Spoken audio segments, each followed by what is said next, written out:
another little mini series on grandparenting issues that we have to deal with. And this one's a little tough. This is coping with difficult adult children. And so many families struggle with certain issues within a family, and we'll cover several and hopefully give you some thoughts, some encouragement, hopefully lots of encouragement, and some advice if we have something to add, I hope, to your struggles. So we're going to talk this week about addiction. And this is a huge problem in families. And particularly in America, there are some real struggles with addiction issues. Now, I'm going to read a few stats. These are particularly related to substance abuse. But always remember, there are lots of addictive issues in our culture. It may not be just substance abuse. It may be gambling. It may be pornography. You name it. There's a variety of things that people become addicted to, and then it begins to interfere with family life. So listen to this. This supports why this is an important issue. 22 million people suffer from active substance abuse disorders. 24 million are in addiction recovery. 45 million are directly impacted by addiction. 1 in 3 households suffer from, are exposed to, or are impacted by addiction. And we'll put a link to the page where we got those stats from. It's from a place called the Edge Treatment, and it's a treatment center. It may not be in your state, but that's okay. The stats are pertinent, and there are many more on this page, so definitely look for that link. If you're struggling with this in your family, the first thing it'll tell you is you're not alone.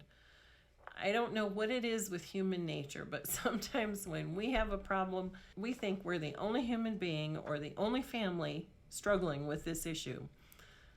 99 times out of 100, that is not the case. There are many more of us, and so there's some comfort in knowing other families are struggling and then learning from them, from their struggles. If someone's gone ahead, has had struggles with an addictive child, and they've overcome it, they can be an encouragement to you. So first, as you look at this and you see some of the stats, which are a little bit staggering, just know you're not alone in your crisis, and don't be afraid to ask for help. Find help in your community, wherever you are. All you have to do is plug in addiction problems in a Google search, and many things pop up. So it's pretty easy to find help in almost every community in this country. Don't be afraid to ask. Don't be shamed into not asking. Don't have fears about what you'll have to confront. One of the things that I say, because I don't like conflict, but I'm not afraid of it necessarily, and here's why.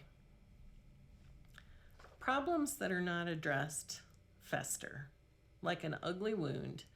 And an ugly wound, if it's not treated, gets pussy and gross and infected, and you might lose a leg over something if you don't take care of it well. Think about that. That applies to emotional issues too, or addiction issues. If you ignore it, the problem doesn't go away, but sometimes people do. And in addiction issues, what happens to people? They overdose. They die. If you don't deal with these problems, sometimes that's the extent, the risk of what the consequence will be is actually death. Death of the person who's addicted, death of others around them, whether it be your grandchildren, since we're talking about grandparenting. What if your child has a substance abuse problem and is driving with your grandchildren in the car and there's a horrible accident? It happens every day. One of the most difficult client meetings I ever did was a set of grandparents, and one of the spouses or one of the parents of their grandchildren was killed by a drunk driver. in a very fluke accident, but it was devastating. They were now dealing with young grandchildren who had lost a parent, not by fault of that parent, but by fault of someone who had not dealt with an addiction issue. Okay? You don't want to be in those shoes. You don't want to have that happen in your family if it's at all possible to avoid it. So I really want, as we're talking about coping with this, there's no easy answer. It's not easy to cope with this level of crisis in a family. You cry a lot, you pray a lot, you probably get angry a lot. I've had angry clients where, the police were searching their home because of a child's addiction problems. Those are not ever pleasant situations. So part of coping is getting the help, finding the resources that you need, studying the problem. Why is it important to look at some of these statistics? It helps you understand the nature of the problem to some extent when you see where it's focused.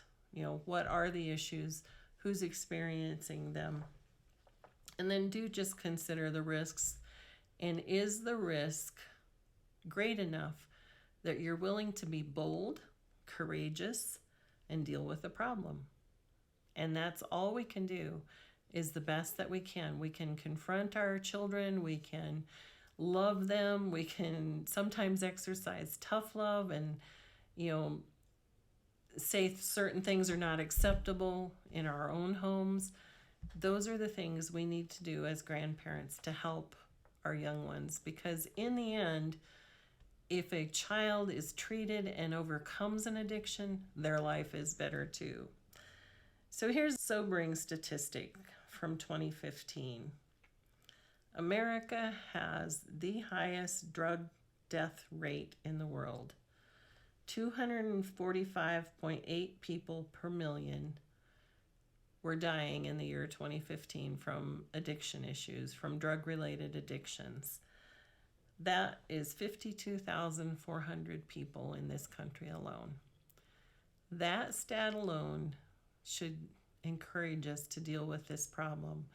And if we're not confronting it directly and personally, perhaps we can contribute to, there are a lot of charitable organizations working on addiction issues. They always need resources. Maybe we can throw some money in the kitty and help them. There's a way to help. There's a way to talk. We can talk to our grandchildren, answer the questions, have the tough conversations with them. Don't hide from those problems. We can be a part of the solution no matter what our position is in relation to this issue. So we'll be back next week with another coping problem, and we'll be praying for you if you're dealing with one and encouraging you in dealing with that in your family and hoping for all good end results. Take care and be grand.